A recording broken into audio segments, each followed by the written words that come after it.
Good afternoon, students. Welcome once again to the online classes presented to you by Sri Vidyamandir Matriculation Higher Secondary School, Uthangarai.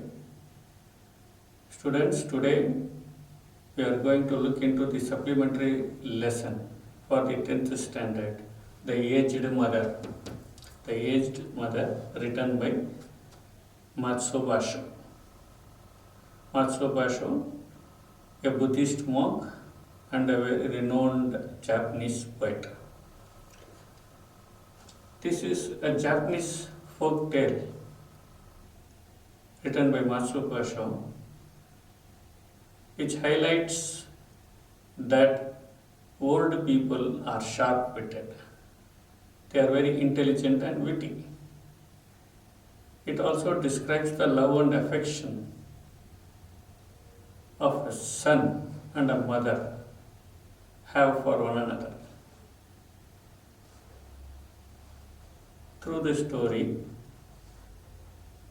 the author says that old people are priceless possessions who are very important and necessary in developing and safeguarding our society. Now, before moving into the glossary and the summary, let us have a few details about the author Matsuo Basho.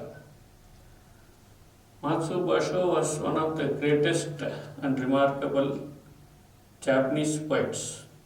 He was a Buddhist monk also, who lived a calm and peaceful life. He has written many wonderful poems, and many of his poems are seen on monuments and traditional sites of Japan. Born in 1644, in the 17th century, in 1644, in Yugo, in the Iga province of Japan, Matsuo Basho took up to poetry at a very young age. He started writing haiku poems. Haiku poems. Haiku poem is a poem of 17 syllables written in 3 lines of 5, 7 and 5. They mostly depict the nature. They are written involving images of the natural world. Such a poem is called a haiku poem. He became a master of that haiku poem.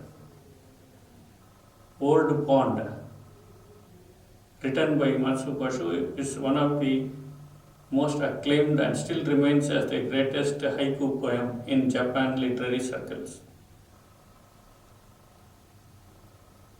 He made his living as a teacher, and later he renounced the associate urban life of literary circles and he began to travel throughout the country. He became an avid traveler and he traveled throughout the entire Japan. He became very popular, but he traveled around Japan to gain inspiration for his writings before he died on 28th November in Osaka, Japan. Through this story, the author reveals that aged people are priceless possessions whose presence is very important in developing our society. Now, let us move into the glossary. The glossary. Let us have a quick look at some of the hard words that we may encounter while we read the lesson. Despotic. Despotic means tyrannic, cruel. Proclamation. Proclamation is an announcement. It's an announcement. Barbarous. Barbarous is savage, uncivilized, extremely brutal. Abandoning. Abandoning is deserting, giving up completely. Reverence. Reverence means deep respect, respect for somebody. The opposite of reverence is irreverence. and not, it is disrespect, not irrespect. Don't make this mistake here. Mandate. Mandate is order. Summit. The topmost point of a hill or a mountain, the peak is called the summit. Injunction. Injunction is also an order, restraining someone from performing an act. Shriveled. Shriveled means wrinkled, contracted due to old age or strain. Gravely means seriously. Haiku, we have already seen, it is a poem written consisting of 17 syllables, written in 3 lines of 5, 7 and 5, depicting H. Widowed. Widowed means losing one's spouse, whether the husband loses the wife or the wife loses the. A husband is called a widower, whereas a wife is called, who loses her husband is called a widow. Please write widow, don't write window. Shrinking. Shrinking means becoming small, becoming less. Principle. Principle is main. God. Here God refers to a vessel, a cup or a bottle made out of dried fruit skin. Obatsuyama. Obatsuyama is a peak, a mountain in Japan. In those days it was considered as the mountain of the aged, where aged people were deserted. Reckless. Reckless means heedless of danger, careless, rash. Closet. Closet is cupboard. Heralds. Heralds is the messengers carrying official messages, orders. They are called heralds. Unreasonable. Unreasonable, nonsensical, something that does not make a good sense. Distress. Distress is misery, pain, agony, worry. Legends. Legends means stories. These are some of the difficult words that we may come across. We should learn the meanings as well as the opposites of this. We should be careful not to make mistakes in this section. Now, moving on to the gist of the story, the summary, the brief summary. Let you tell me the brief summary. Long, long ago, there lived at the foot of a mountain a young farmer with his aged widowed mother. They had love and affection, great love and affection for one another. They owned a bit of land at the foot of the hill, which provided them food and shelter. They led a peaceful, calm life. They lived in the country Shining, which was governed by a despotic ruler. The governor was a despotic ruler. He came out with a cruel order, a strict order that all the aged people in the country should be put to death. He thought that they lacked strength and were useless. So he ordered that all the aged people should be put to death. Now this young farmer, after hearing this, felt very sad. He loved his mother, aged mother, very much. But no one had the guts to disobey or deny the order made by the governor. So one day after sunset, after finishing the day's work, he lifted his mother gently, put her on her back, carried some food and water, and started climbing up a hill, the mountain named Obatsuyama. He thought that he would desert his mother on the top of the hill and come back and leave her to die there. He thought that it was thought in those days where this barbarous act of abandoning the aged was not uncommon. He thought it was the kindest mode of death. So he lifted his mother, carried her on his back and started climbing the mountain. As he was climbing the mountain, his mother, who was sitting on his back, observed the path. The path was very narrow and steep. It was winding and it was crossed by many paths. It was crossed and recrossed by many paths made by the hunters and woodcutters, which would really make one confused. She thought that her son would not find the way back on his return. So she silently started snapping the twigs from the bushes, and she dropped those twigs at regular intervals along the path to leave a trail behind. After a great and difficult effort, the son climbed up to the top of the mountain and gently placed the mother on a soft cushion made of pine needles, and he bid a tearful farewell to his mother. He was full of grief. He did not want to leave his mother, but he had no other option. So he was overcome by grief. He bid her a sorrowful farewell. And when he was about to proceed back, his mother called him and gave him her last injection. She told him out of her unconditional love and unselfish love to follow the path which contains the row of twigs, so that he could reach his home safely and may not take the dangerous paths which may lead him to the forest. Seeing her unconditional love and unselfish love, he was overcome by that. The young farmer was overcome by that. He did not want to leave his mother back behind. Instead, he told her that he would carry her back home, and he found out he was ready to die along with his mother. Even if they were punished by the governor, if they were put to death, he said that we should die, and he takes his mother back home. As he reached home, he keeps mother, hides her in a closet beneath the kitchen floor. And every day they were very watchful to see that nobody noticed it. And as time and days passed by, they became secure. They thought they were secure and no one knows about it.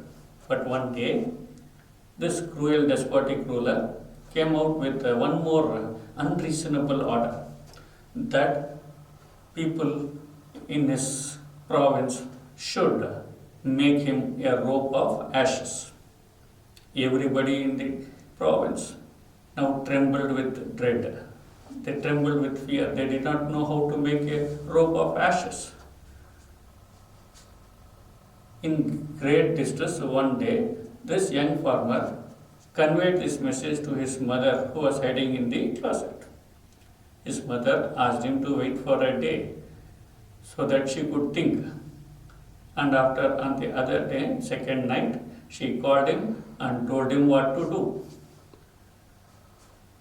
She asked him to collect a straw, a twisted straw. She asked him to make a rope of twisted straw and place it on a row of flat stones and then burn it on a windless night. The young farmer, the young son, did what the mother said. He called all the people of the province nearby. He placed this twisted straw on a row of flat stones and burnt it on a windless night. And there, after some time, remained on the stone a rope of ashes. When the farmer took it and showed it to the governor, he was immensely pleased. He praised him a lot and then asked him how he gained this knowledge. Then the young son, he confessed what he had done. He revealed to the governor that it was his mother who came up with this brilliant idea. The despotic ruler silently listened to him, and then, after meditating in silence, he realized and said that shining needs more than the strength of the youth. It requires something more, that is the presence of the aged people. He says that he had forgotten the adage that with the with the crowning of the snow, there cometh wisdom. That is, when people become aged, there comes wisdom with it. He immediately abolished the cruel law and everyone lived happily thereafter. So, from this story, we come to know that the presence of elderly people is very necessary in safeguarding and developing our society. So, it is our duty to take care of, to love, and to protect our aged people, whether they are our parents, grandparents, or elderly people. We should treat them with respect and love. This is what this story tells about. Now, let us read this lesson word by word from the textbook, and I hope you will understand this better when I give it a reading. The Aged Mother by Matsu. This Japanese folk tale is also known as the story of the aged mother. It highlights that the aged are sharp-witted. It describes the love and affection a son and his mother have for one another. Now let us begin the story. Long, long ago, there lived at the foot of the mountain a poor farmer and his aged widowed mother. They owned a bit of land which supplied them with food, and they were humble, peaceful, and happy.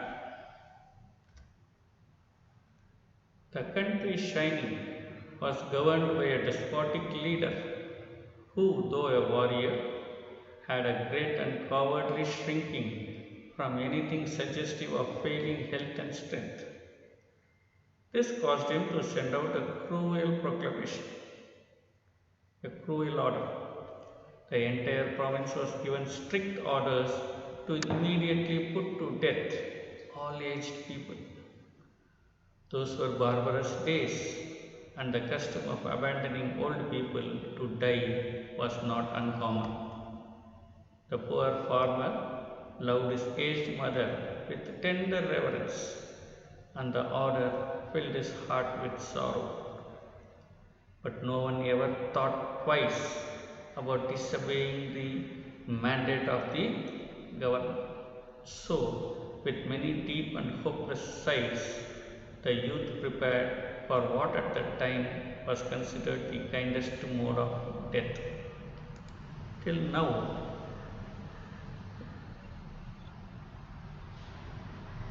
just at sundown, when his day's work was ended, he took a quantity of unwhitened rice, which was the principal food for the poor, and he cooked, dried it, and tied it in a square cloth, which he swung in a bundle around his neck, along with a gourd filled with cool, sweet water. Then he lifted his helpless old mother to his back and started on his painful journey up the mountain. Now, let us recall what I have read. I will explain in a few words. Long, long ago, there lived that young farmer with his mother at the foot of a hill. They had a peaceful life. Food and shelter was provided from the bit of land that they owned. They led a peaceful life, but they had great love and affection for one another. One day, the cruel despotic governor of Shining, that province, that country, came out with a proclamation that all the aged people should be put to death. This made the young farmer very sad.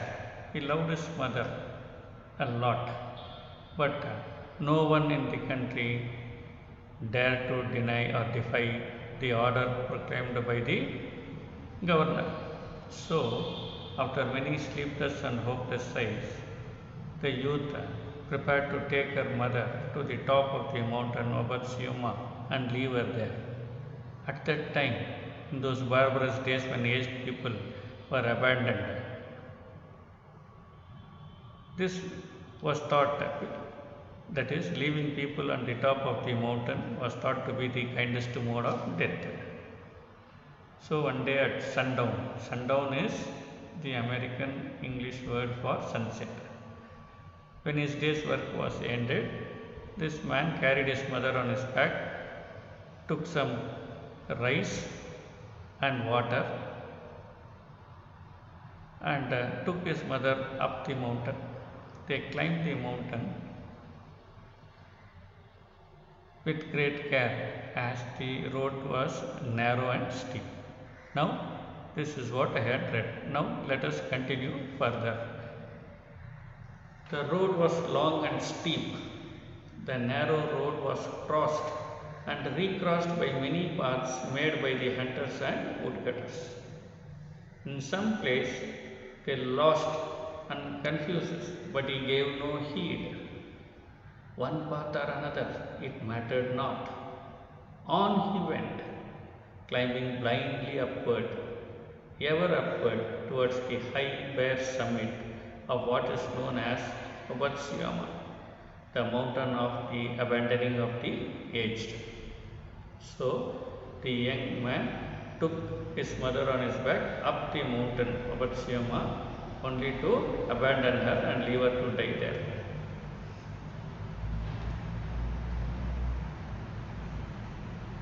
The eyes of the old mother were not so dim, but that they noted the reckless hastening from one path to another, and her loving heart grew anxious. Her son did not know the mountain's many paths, and his return might be one of danger. So she stretched forth her hand, and snapping the twigs from bushes as they passed, she quietly dropped a handful every few steps of the way, so that as they climbed, the narrow path behind them was dotted at frequent intervals with tiny piles of twigs. That is, the narrow path up the mountain was very steep. It was very confusing as the many paths crossed and recrossed the path, leaving one in utter confusion. This young farmer's son, who was in deep grief, overlooked it. He went in whichever way that came across him. His only intention was to reach the top. He was not bothered about the correct way back. This aspect was noted by the clever mother. She saw that her son was not looking at the correct way back. He was not concentrating on how to return. So, in order to help him return safely, she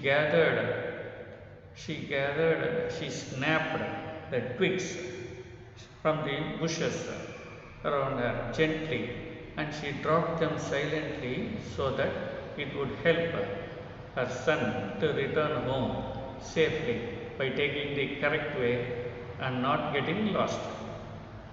He might not take the path that might lead him to some danger. So, this was the clever act that was performed by the mother. Let us continue further. At last the summit was reached. Weary and heartsick, the youth gently released his burden and silently prepared a place of comfort as his last duty to the loved one. Gathering fallen pine needles, he made a soft cushion and tenderly lifted his old mother onto it. He wrapped her padded coat more closely about the stooping shoulders, and with tearful eyes and an aching heart, he said farewell. The young farmer reached the top of the summit. He placed his mother gently down on a soft cushion made of the fallen pine needles which he had gathered from around there. Then, with great grief, with tearful eyes and a aching heart, he said farewell to his mother. The trembling mother's voice was full of unselfish love as she gave her last injection. "Let not thine eyes be blinded, my son," she said. "The mountain road is full of dangers. Look carefully and follow the path which holds the piles of twigs. They will guide you to the familiar path farther down." The son's surprised eyes looked back over the path, then at the poor old shriveled hands, all scratched and soiled by their work of love. His heart broke within, and bowing to the ground, he cried aloud, "Oh, honorable mother, your kindness breaks my heart. Will not leave you. Together we will follow the path of twigs, and together we will die." So, when the mother asked him to follow the trail of twigs that she had dropped silently while they were climbing up, the son was overcome by the unconditional and unselfish love showered by his mother. He looked at her hands, which were bruised and soiled by the marks made by the twigs that she had collected from the bushes. His heart broke, and bowing with respect, he decided to take his mother home. Even though they will be punished, they will be put to death, he said that they shall die together. He will not leave his mother there, and telling this to her mother, he gently took her back home. Once more he shouldered his burden, and now how light it seemed now, because all his grief had vanished. It seemed very light to him, and hastened down the path through the shadows and the moonlight to the little hut in the valley. Beneath the kitchen floor was a walled closet for food, which was covered and hidden from view. There the son hid his mother, supplying her with everything she needed, continually watching and fearing she would be discovered. Time passed, and he was beginning to feel safe when again the governor sent forth heralds bearing an unreasonable order, seemingly as a boast of his power. His demand was that his subject should present him with a robe of ashes. So after carrying home, the son hid his mother in a closet beneath the kitchen floor, and as days passed, they kept watching continually that no one noticed their act, and as days passed, they began to feel safe.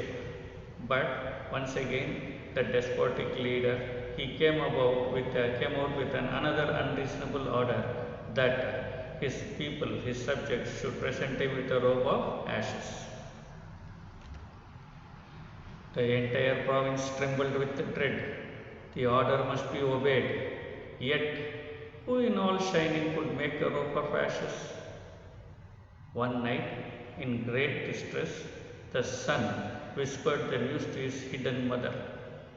"Wait," she said, I will think. On the second day, she told him what to do. "Make rope of twisted straw," she said. "Then stretch it out upon a row of flat stones and burn it on a windless night." He called the people together and did as she said, and when the blaze died down, there upon the stones, with every twist and fiber showing perfectly, lay a rope of ashes. So, when people were asked to make a rope of ashes, they trembled with fear. They did not know what to do. They had to obey the order, and no one in Shining had the brains to they did not know how to make a rope of ashes. So, in great distress, the son one day whispered this news to the mother, who asked him to wait and allow him to think. On the second day, she called her son and asked him to make a twisted straw, make a rope out of a twisted straw, then stretch it upon a row of flat stones and burn it on a windless night. He called the people together and did as she said, and after the blaze died down, there lay upon the stones a rope of ashes. The governor was pleased at the wit of the youth and praised it greatly. But he demanded to know where he had obtained this wisdom. Alas, alas, cried the farmer, the truth must be told. And with deep bows, he related his story. The governor listened and then meditated in silence. Finally, he lifted his head. Shining needs more than strength of youth, he said gravely. Ah, that I should have forgotten the well-known saying, with the crown of snow there cometh wisdom. That very hour the cruel law was abolished and custom drifted into as far as past that only legends remain. So, when the young farmer made the rope of ashes and took it to the governor, he was immensely pleased after seeing it. He praised the youth greatly and asked him, he wanted to know how he obtained that wisdom of making such a rope. The poor farmer confessed what had happened. He told him that it was his mother who had helped him to do that. After coming to know about the truth, the governor listened, and then, after meditating in silence, he lifted his head and said that shining needs more than strength of youth. People with experience and wisdom is a necessity for shining. He understood this. He repented that he had forgotten the adage that with the crown of snow there cometh wisdom. That very moment that cruel law was abolished and everyone lived happily. So, from this story, the author clearly says that we should treat our elderly people, whether they are our parents or grandparents or our elders, we should take care of them, love them, and treat them with respect. People who are old and aged are people with wisdom. They are quite sharp and witty. Their wit and intelligence will help us in do or die situations. People, that the aged people are priceless questions whose presence is of great importance when it comes to developing our society, in safeguarding as well as developing our society. So this is what the author reveals to this short story. Students, I hope that you would have understood this lesson better. Thank you. Let us meet in our next class. Until then, goodbye.